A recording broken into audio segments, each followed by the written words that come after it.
台南第一条捷运拉线已经定案，预计明年底得当动工的时，议员李克伟伫中日顺进一步关心捷运列线的规划，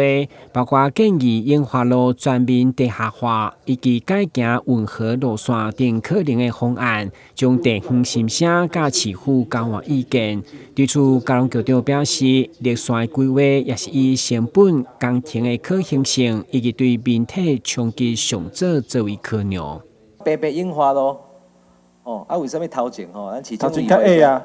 我们到了，头前的是地下的，到我们后来尾端的永华路，整个就都高架的，是大家是不是也可以来建议说，整个应该永华路就全面来一个地下化？跟议做报告了，就是说，当然，一开始就是整体我们的这个单轨捷运，为什么选用跨座式单轨？其实它是优势是在于高架上对于景观的冲击非常低，而且它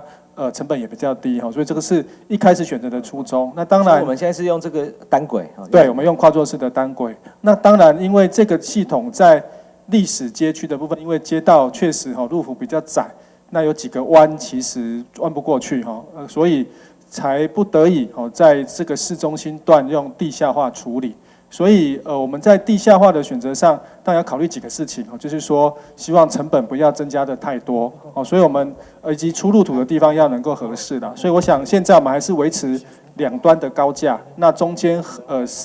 历史街区段确实高架是工程上不可行，所以我们改用浅盾式的地下，可以避开蚊子。